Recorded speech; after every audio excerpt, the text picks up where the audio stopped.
All right. I think we are all here. Few people might still trickle in, but I think we'll get going. Hello, everyone. Thank you for being here and welcome. Thanks for joining us. If you did take part in the poll, you might be able to see the results in front of you here. Thank you for submitting the poll. And it seems that we have a winner, which is Instagram, followed shortly by TikTok, then Clubhouse, Pinterest, and YouTube. Fascinating. Okay, great. This is going to prep us very well for all the sections that we have ready for you. We're super excited to kick this Talk Nerdy to Me session off with you. My name is Lucia Davenport. I'm the account manager here at Thinking Box Antisocial and collaborate very closely with the social media and also strategy team, which you will be meeting a couple of them today.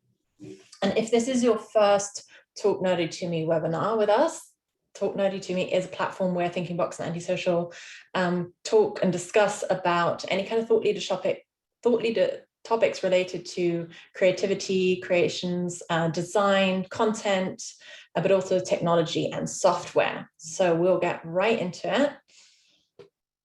So you will be hearing from two of our senior social strategists. So Vanessa is joining us from Vancouver, and we have Stephanie here joining us from Toronto. And so during this webinar, we'll be talking about new platform updates on social. So social is obviously a huge tool for marketing, brand awareness, and something that we're really excited to kind of dive in further with you. There'll be some fan favorites, as you have already maybe guessed from the poll, and also some new exciting platforms.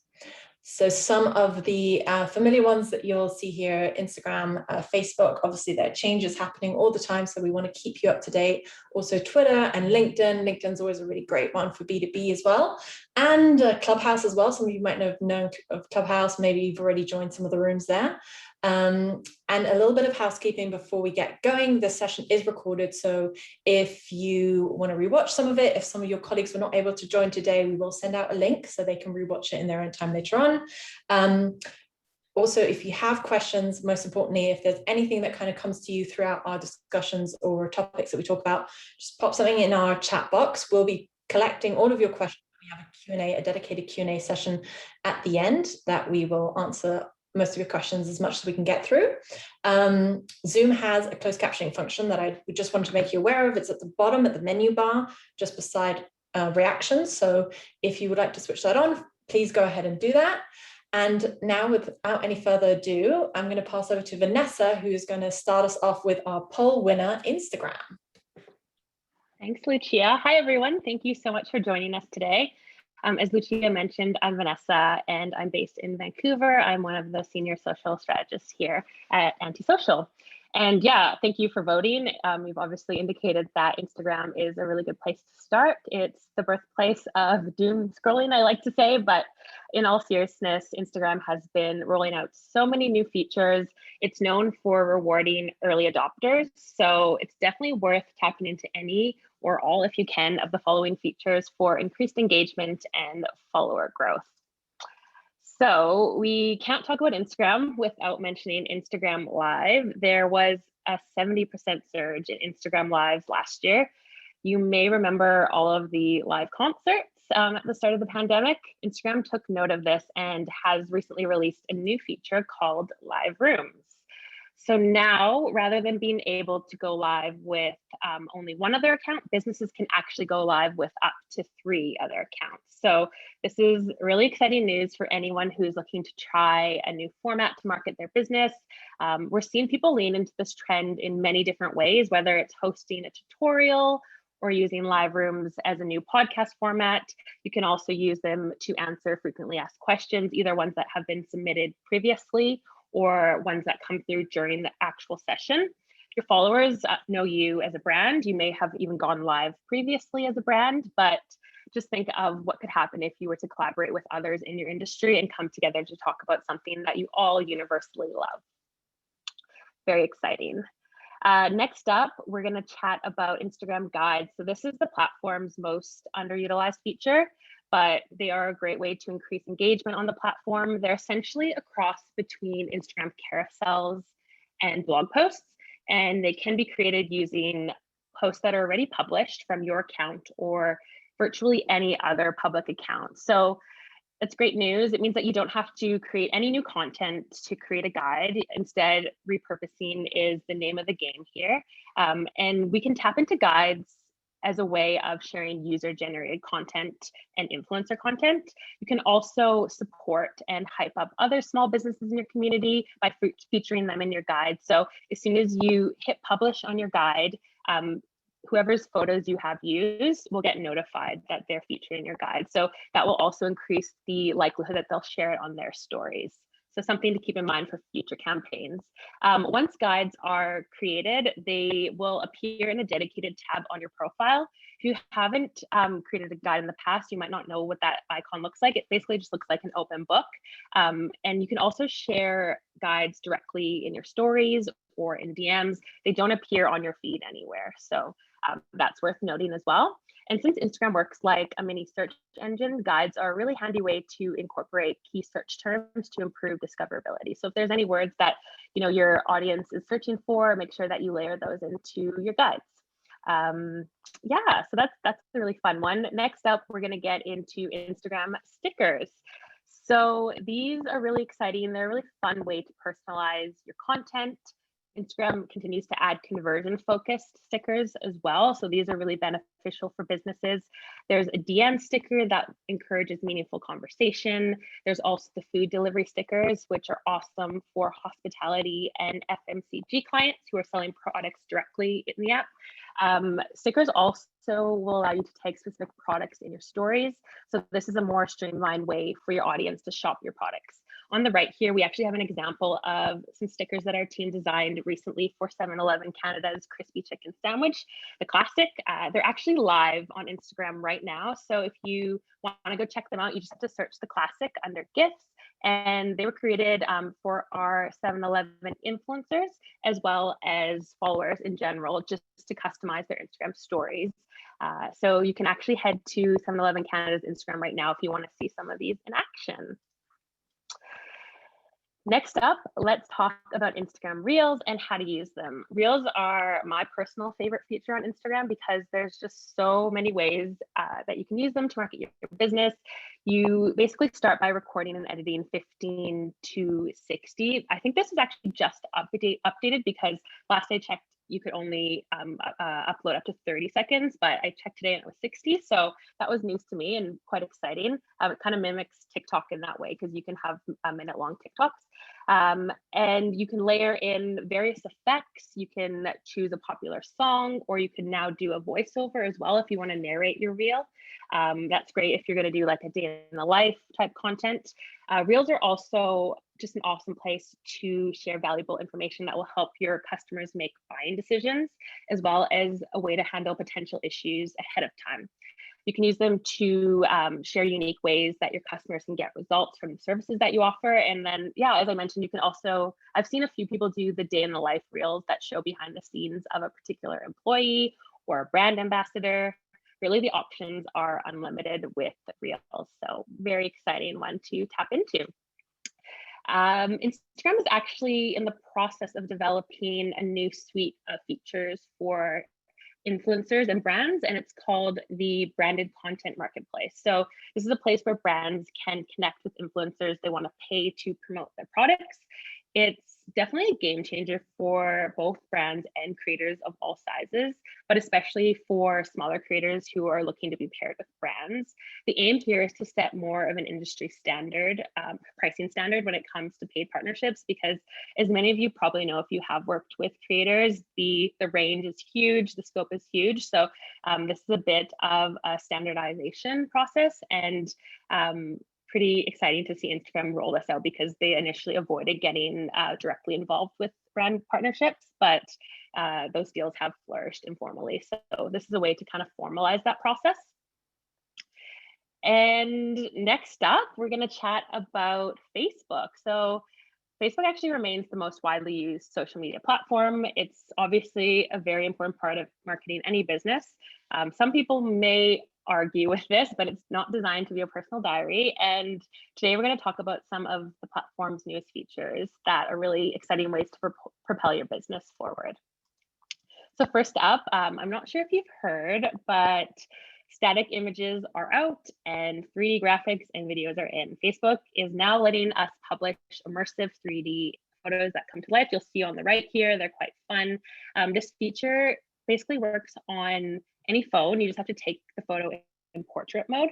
And when you're creating your post on Facebook, you just select 3D photo from the upload menu. And it's a nice way to add a little bit of movement, a really kind of low barrier to entry here, and keep your customers intrigued. Additionally, Facebook is accommodating the shift of so many in-person events that are shifting to virtual due to the pandemic. So they have introduced a paid online feature. This came about in August last year, and it was super successful. It allowed businesses and content creators to earn revenue through cooking classes, live podcast recordings, makeup tutorials, styling sessions, the list goes on. Facebook will be launching additional to this fan subscriptions, so that will allow dedicated audiences to support the pages that they love with monthly recurring payments. Supporters will also be rewarded with perks such as exclusive content, personal interactions, and even a supporter badge. So that's really exciting.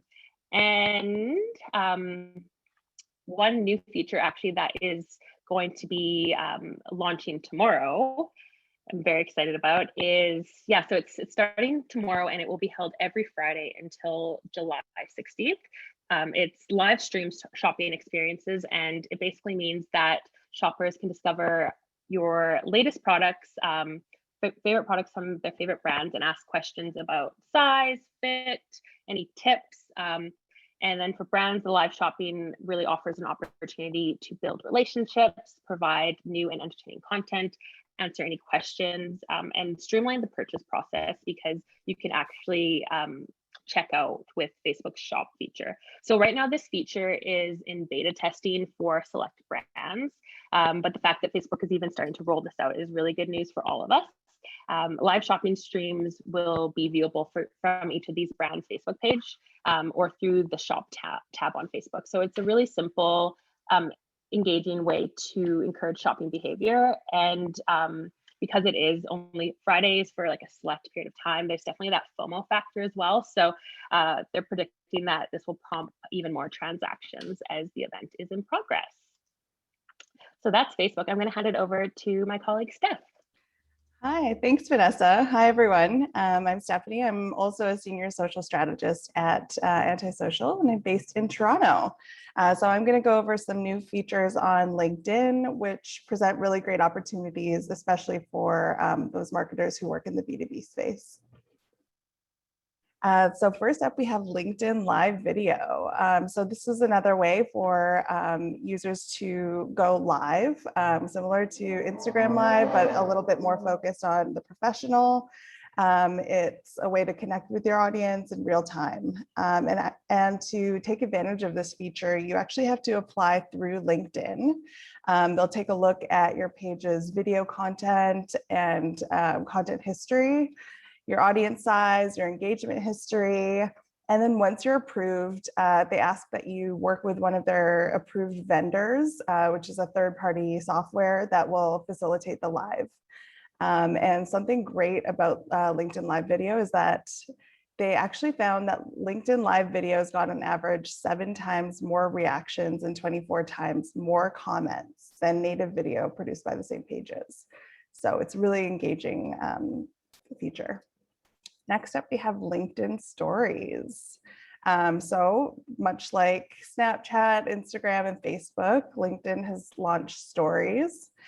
This launched in 2020, and we actually haven't seen a ton of uptake in this feature. So we see it as a great tool and opportunity for LinkedIn pages, either brand pages or individuals, to kind of consistently remain top of mind with their audience. So your bubble will always be at the top there when you're engaging on stories.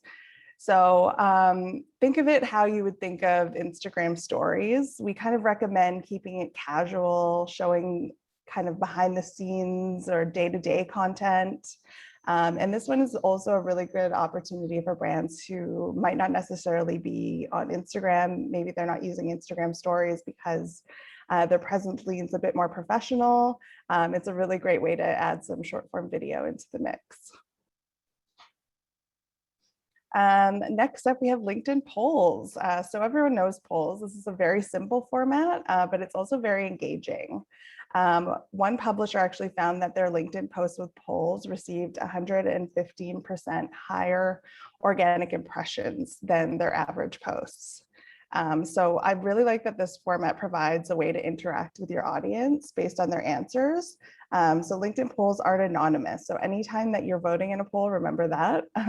But the page who posts the poll or even the individual who posts the poll can actually see who voted for what.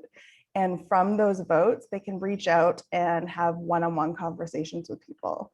So you can actually dig a lot deeper into why people voted a certain way, and then potentially prospect some leads from there. Okay, we have Twitter next. So this platform is constantly updating their functionality and adding new features. So some of the features I'll go over haven't necessarily been released yet, but they were announced earlier this year at the Investors Summit. So we're keeping an eye on them. First up, we have Twitter Spaces. This has launched. It's Twitter's answer to Clubhouse, basically. It's a live audio conversation platform or feature in the platform. So accounts with 600 plus followers can host a live audio room and facilitate some live open conversations. Like I said, it's audio only. And if you're the host, you can choose your speakers. Everyone who's in the room is able to listen. They can react with emojis. They can also tweet or DM your space. And we see this as a really good opportunity for brands with prominent spokespeople and really engaged audiences to kind of engage with their audience on this platform. Next up, we have super follows. So this is one of those features that was announced earlier this year, but still not rolled out. It's a great feature for brands or individuals who have a super dedicated fan base. So what it is basically a subscription service for your fans. So they can subscribe to your Twitter or they can super follow you for a monthly fee that you set. And in return for subscribing, you as the brand or the individual on the page would give them exclusive content. So different newsletters, deals and discounts, exclusive tweets, exclusive video content, stuff like that. So if you're familiar with Patreon, this is a very similar model. And lastly, for Twitter, everyone wants that blue check mark. So Twitter is making it a little bit easier, and if not easier, more streamlined to get that blue check. So as of this month, it's possible for your Twitter accounts to apply directly through your profile settings for that coveted blue check. So to apply, Twitter asks that you be a notable, authentic, and active account. Notable means a few different things. I won't go into it because it's quite a long list, but you'll also need to provide ID and proof of your brand's notability, via Google News links, Wikipedia, or other sources. So if this sounds like you, you can reach out to your client partner at Antisocial and we can help you get your application started. Oh, this is the last one for Twitter. So updated shop cards. So all the platforms are really trying to integrate shopping a little bit more and make it easier for e-commerce brands to display their products. And Twitter is no exception here. They've updated their shop cards, which is an ad format. And as you can see, we have the old and the new, and in the new, the shop button's a lot more prominent. The product image is a lot more prominent, and it clicks right to the product page from within the platform. So it's currently in the testing phases, but it could roll out soon. So if you're an e-commerce brand, definitely keep an eye out for this. And I'll hand it over to Vanessa for TikTok. Exciting. Thanks, Steph. I would actually love to know in the comments if you have created a TikTok account over the past year. I know I have. I initially thought that TikTok was just the territory of Gen Z, but we're seeing a lot of people join and a lot of brands join as well. And there's so many exciting opportunities for businesses over on TikTok. The content here is a lot different than what we're seeing on Instagram. Creators and businesses can convey so much information in a very short amount of time. We all over here love TikTok for many reasons, but mostly because it sets the trend for sets the trends for other platforms. It celebrates the mundane, and it's also content agnostic. So that means businesses can cover any subject under the sun. You'll find virtually any niche possible, imaginable on TikTok, and the focus here is definitely on volume. So experts tend to say that posting 3 to 4 times a day is the best way to grow. And yeah, we're actually starting to see TikTok set the trend here with the creator marketplace. You may have noticed that I mentioned the content marketplace on Instagram, but we do know a little bit more about TikTok's directory. So it's where brands can search for top creators to see who might be a good match for their next campaign. I've heard people compare it to Tinder or Bumble. Basically, brands have access to insights, audience demographics, and the top performing videos so that they can make more informed decisions regarding who they want to partner with. TikTok then will take care of the introduction. So there's none of that awkward who messages who first. It's hard to say whether TikTok's marketplace will be dominated by creators with several million followers or whether it'll be a mix of more micro influencers as well with more affordable rates for brands. So we'll have to stay tuned for that. And another feature that I think is absolutely brilliant is the Q&A feature on TikTok. So rather than operating like a traditional comment section, accounts can actually select any interesting comments that they receive and respond to them with a video. This is amazing because it provides additional content creation opportunities for brands. And it also shows your audience that you're listening to what they are saying and you care about them. So very exciting to see that take shape on TikTok. And finally, TikTok playlists. So these have been rolled out only to a few select creator accounts so far, but TikTok will be beta testing this for brands in September 2021, so later this year. And we predict that it'll be pay to play. These will function similarly to YouTube playlists, if you're familiar with those. They allow accounts to categorize their videos and makes for much more streamlined searching. So for instance, Oakland, our real estate client, they're on TikTok and they share such a diverse range of videos from market updates to condo viewings and as well as team and culture updates. So all of their TikToks can actually be categorized seamlessly. And because volume is so important on TikTok, there's a lot of content. This feature is really helpful for followers to access the videos that are most interesting to them. The process for setting up these playlists is relatively straightforward. You just tap on sort videos into playlists. There's a prompt above the video, and then you name your playlist, you select the videos you want to add to it, and then once saved, the playlist is made available on your profile for your visitors to check out. We're seeing businesses launch like tutorials and product features as well as episodes. So yeah, they're definitely benefiting from the boosted engagement. Next up, you've likely heard of Clubhouse by now. It's an audio only platform that launched in April 2020.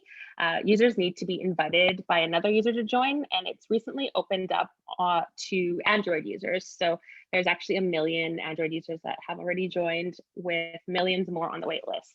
So what is this platform all about? Many people compare Clubhouse to a live podcast due to the audio only nature of this platform. It definitely feels very intimate and interactive.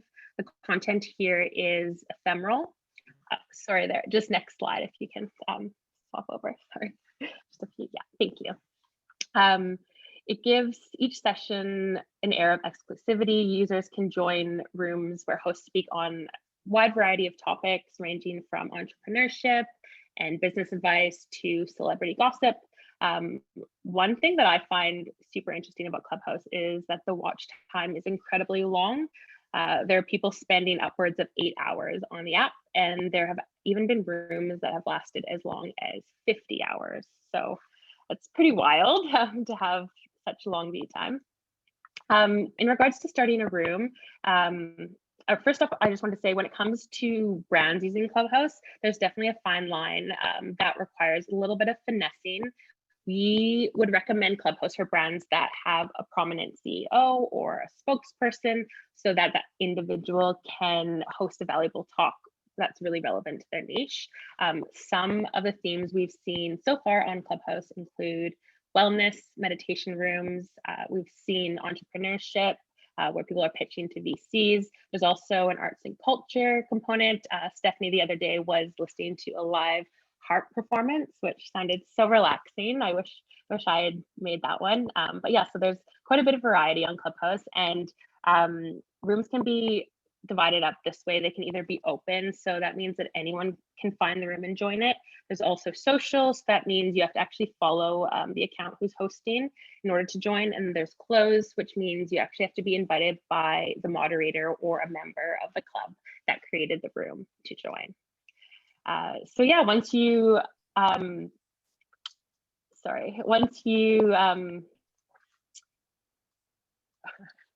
once you create a room, you have the option of adding a topic just so that your room is a little bit more easy to find. Great. So I will go over some new features on YouTube. So something I found today, according to the latest YouTube statistics, the video platform has 2.3 billion users worldwide as of 2021. And it's actually ranked as the second most popular social network, right behind Facebook. So let's get into it. The first feature here is YouTube Shorts. So this is YouTube's answer to TikTok and Instagram Reels. It's a feature that's currently in beta in the US and India, and it allows users to create fun, bite-sized vertical video content and to reach their users on a different surface of the platform. So it's a great space for brands and creators who already use YouTube or who want to grow their presence on the platform. And it allows for kind of a lower production option for content to pair with your higher production full-length YouTube videos. So right now, although I mentioned it's in beta in the US and India, users can still take advantage of it elsewhere, but they just won't have access to all the editing tools. So to take advantage of it and start right now, you can actually upload a vertical video up to 60 seconds and include the hashtag shorts in the title or the description. And the system will start to recommend your shorts across YouTube. So we see this as being a great place to test and learn. For example, if you already have Reels or TikTok content, why not try repurposing it through Shorts before you have the functionality to actually edit?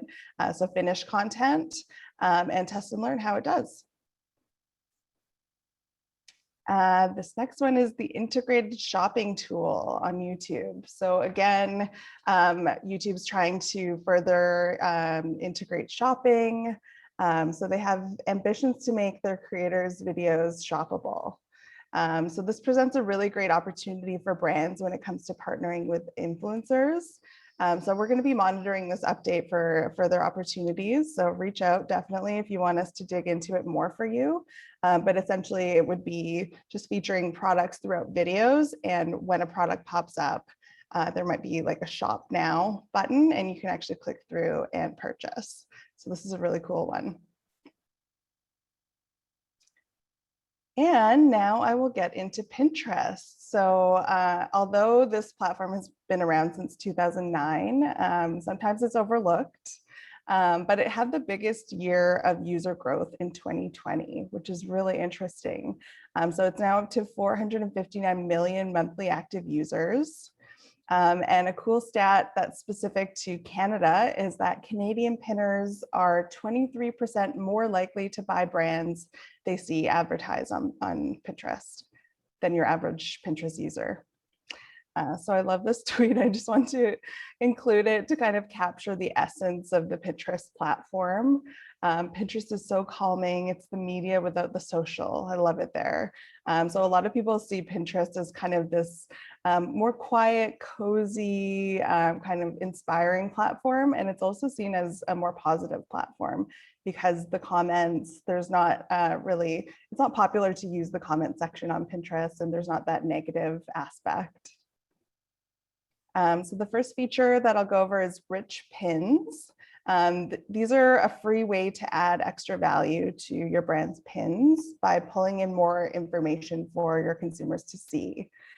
So if you have products or articles or recipe content on your website, all you have to do is add a small line of code to your web pages, and it will communicate with Pinterest when you create your pins, and it will pull in more detailed information. So yeah, this is a great way to make your pins a little bit more valuable. Next up, we have Pinterest Lens. I love this one. It's a very visual search tool. I like to think of it as a search tool for when you don't really have the keywords to describe what you want to search for. So all you have to do is point your phone's camera towards the item that you want to search for, and Pinterest will scan it using AI technology and find you similar results. So yes, it's a user feature, but brands should take note because Pinterest displays shoppable ads on the search results page from this tool. So 80% of pinners start with visual search when shopping. So this is a great opportunity for brands to take advantage of those pinners that are using this kind of visual search. Fantastic. Yeah. Thank you so much, Steph and Vanessa. That was amazing. Thanks for all the updates. My head is certainly buzzing with all the great information. I hope everyone in the audience got some kind of insight, something new. Maybe it sparked some ideas, but maybe you also have some questions, which now would be the time to ask your questions. There are really no stupid questions, so please feel free to kind of, let's use the remaining time to kind of tackle anything that might have come up, any questions that you have. We have Vanessa and Steph here to also support us in answering them. You can either unmute yourself and ask your question, you can pop it in the chat box, you can raise your hand, whatever you feel most comfortable with. And please go ahead. So we have a few questions actually that we got sent in ahead of time, so I can go tackle those first, and then Farah, just let me know if there are any additional ones and I can kind of point to those. So first question here is, which platform do you recommend to start off with as an independent furniture retailer? Okay, good question. Yeah, I can take this one. I don't think there's a right or wrong answer here, but this question kind of makes me think of Instagram as kind of a visual platform that people are constantly searching for interior inspiration. So Instagram, you can take advantage of Reels to start getting in front of people. I also could see some success for a furniture brand on TikTok, especially an independent furniture brand. I think TikTok really embraces kind of small business, and when people are posting about their small business and in a really passionate way, there's a lot of uptake on TikTok, a lot of viewers, and a lot of commentary. And then finally, I think Pinterest could be cool because again, there's a lot of people searching for that interior inspiration on Pinterest. So even just curating content on your brand's page can help you reach more people. Great, amazing, perfect, thank you. All right, questions are coming in. Okay, let me go to the next one here. Patrick's asking, in what way could I use Clubhouse as a fashion brand? Great question. Thank you, Patrick, for that. I love this one. Thanks, Patrick. I can take this one. So I actually attended a Clubhouse talk. It was a little while back, and the room consisted of a few fashion influencers, a few founders.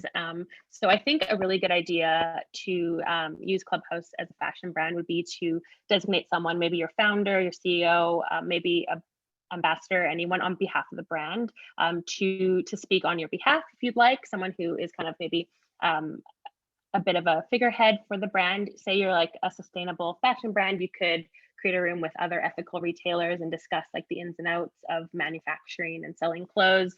If you're a public facing founder, you could also share the story of how you got your start and maybe some of the lessons you learned along the way. So a lot of options there. Great, amazing. Hopefully that answers your question. Yeah, if there's a follow-up question, just kind of pipe in, let us know. We're always here to respond. Okay, I'm going to dive into the next one here. TikTok. So Justin sent a question around TikTok. TikTok scares me. Yes, Justin, you're not alone. I feel you there. I worry that it's too young for my desired audience. Do you know what the demographic is for TikTok? And if it's something that will trickle up to older audiences? Really, really great question. Thank you for that.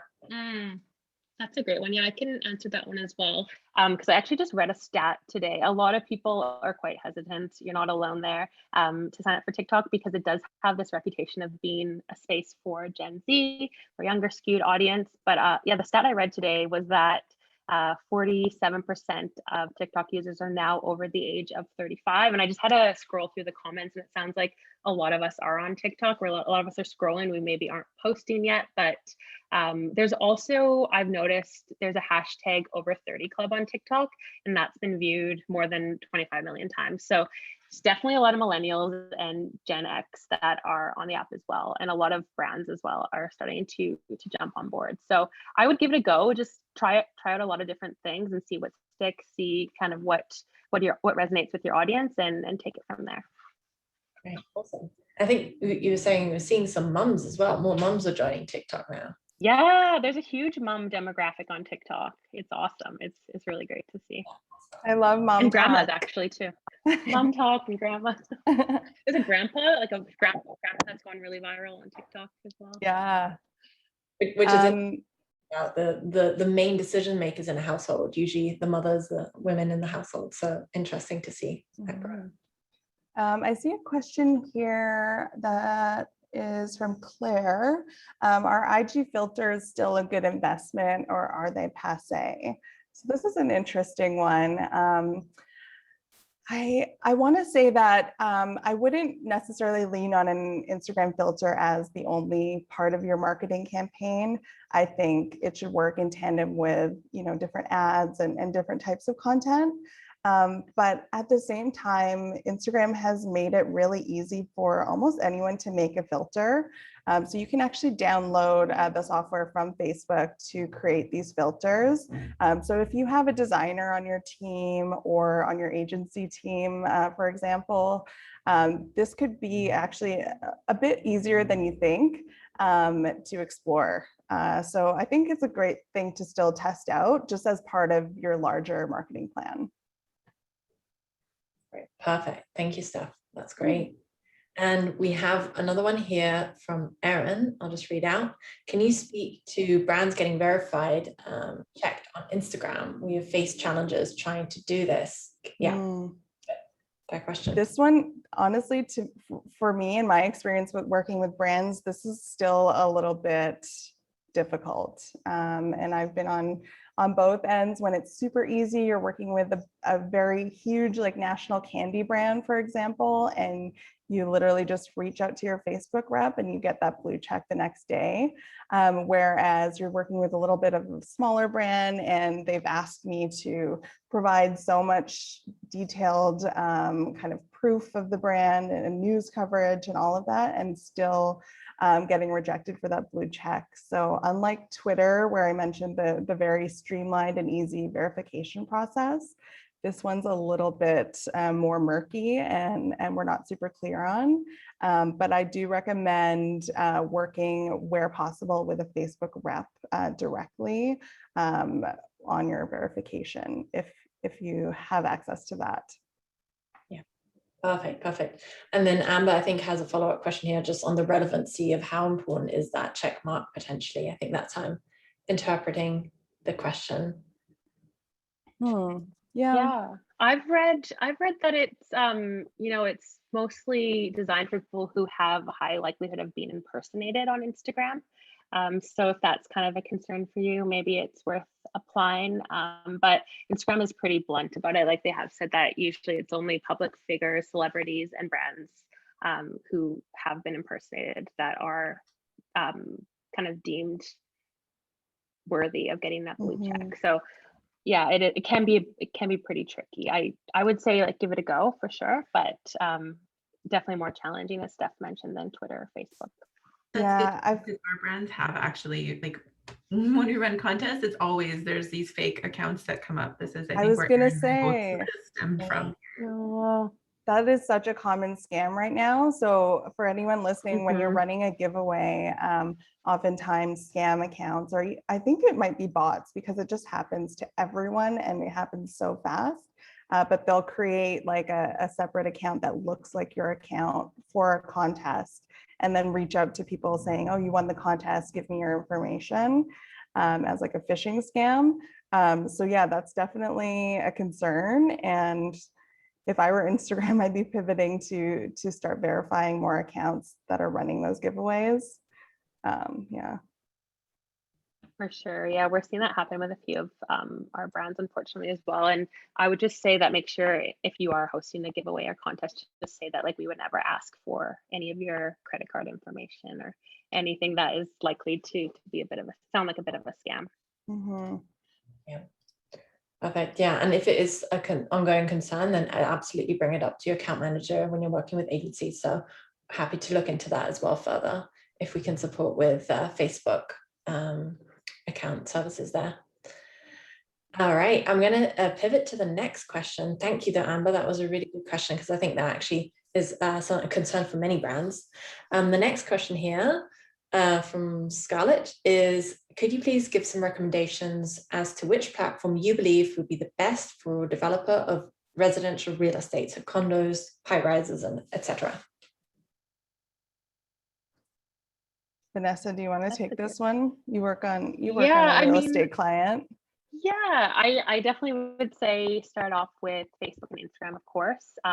Maybe even try out Reels if you're kind of interested in experimenting with that. I think would be quite fun.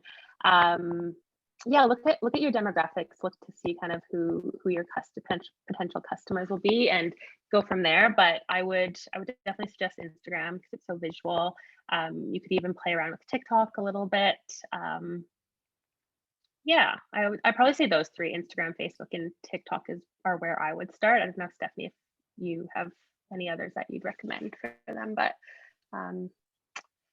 yeah, that's what we use for my client who is kind of in a similar industry. So yeah, I know our director of social strategy, Wayne, mentioned yesterday that he actually bought his condo from following a realtor on TikTok who just showed all these beautiful loft properties that they were selling, and he followed them.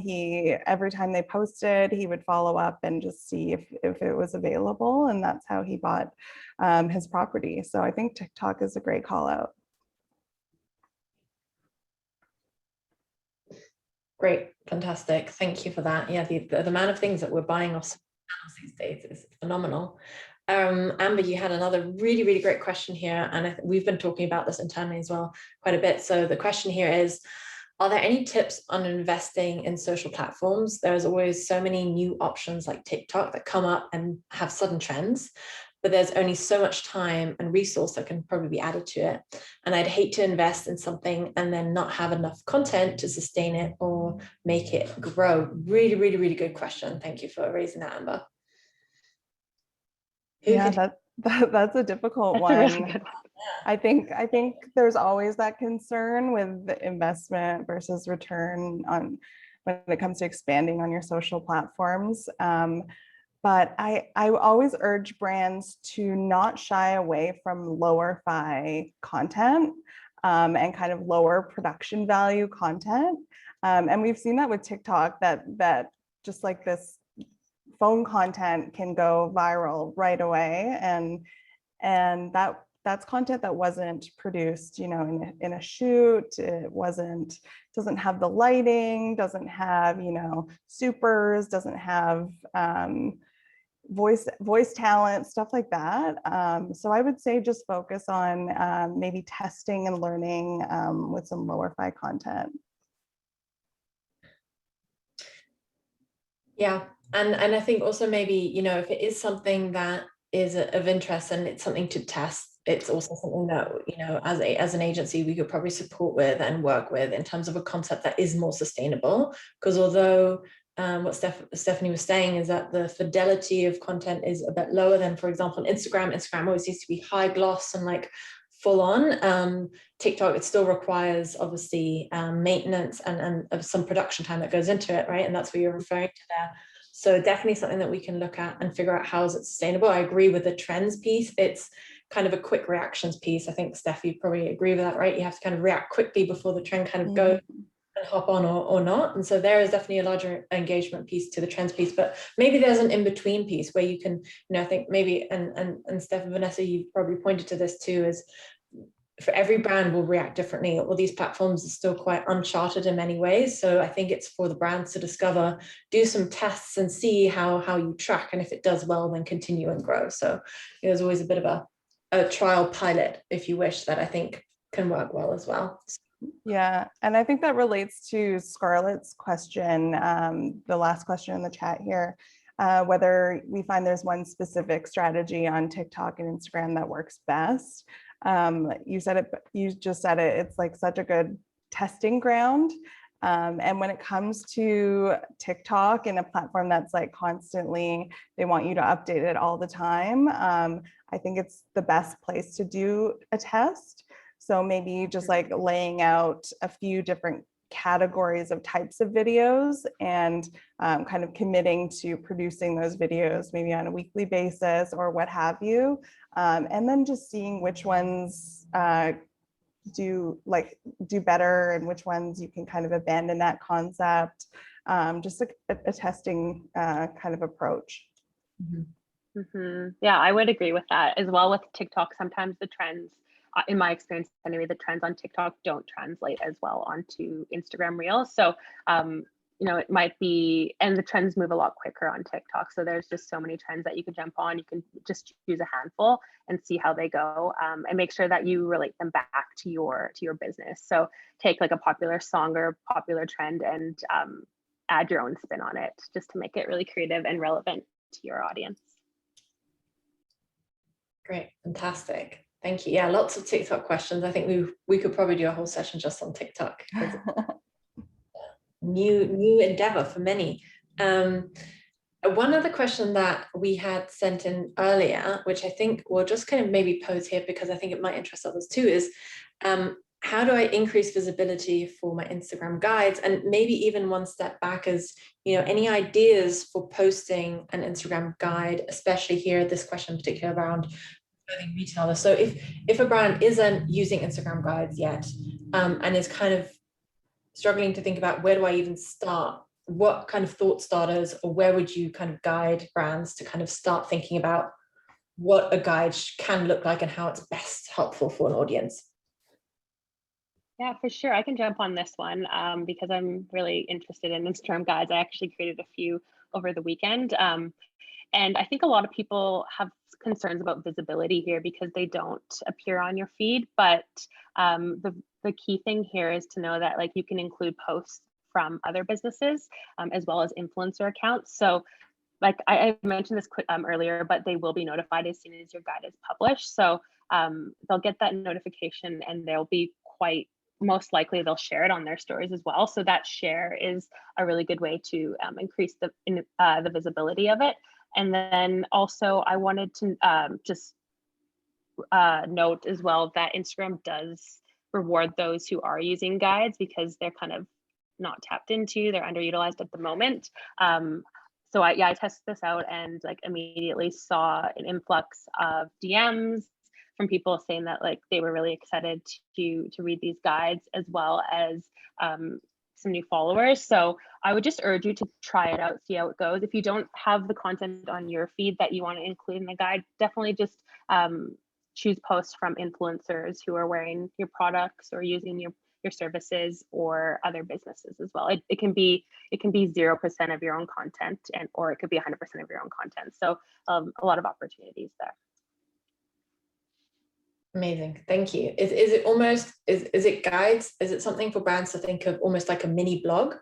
But yes, exactly. Yeah, so it's a mini blog, and it doesn't take you, rather than like taking you off Instagram onto the website, you know, it's right there for you. All the information is pretty condensed, and yeah, it also incorporates key search terms as well, so that will help with visibility. So they're really low lift, like easy to put together as well. You can write as much or as little as you want.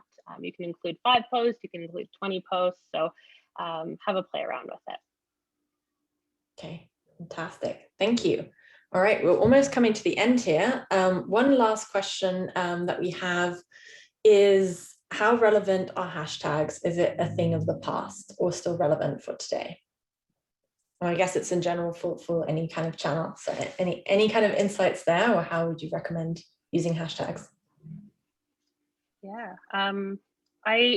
for me, I still would recommend using hashtags if you have time to create unique hashtags for your posts, so you're not always just copying over from one post to the next. Also doing some hashtag research, particularly on Instagram and TikTok.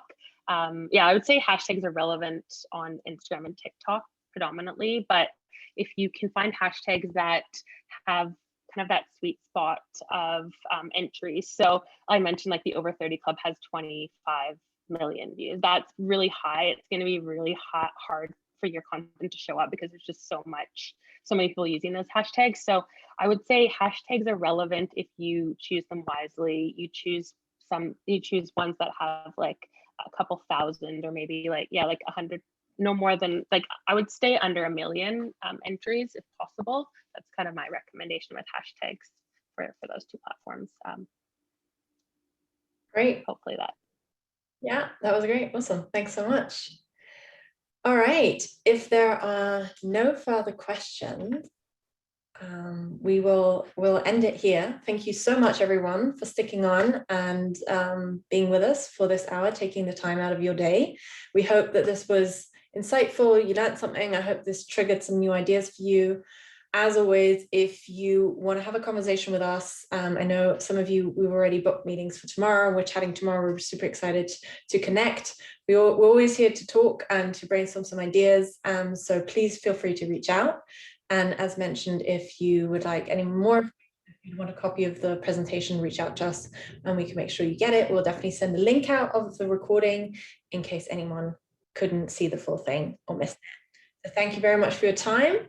And thank you, Steph and Vanessa, so much for all your consolidated feedback and your presentation. And we hope to see you all at the next Talk Nerdy to Me webinar series. Thanks, everyone. Thank you. Bye. Thanks for joining. Thanks, everyone.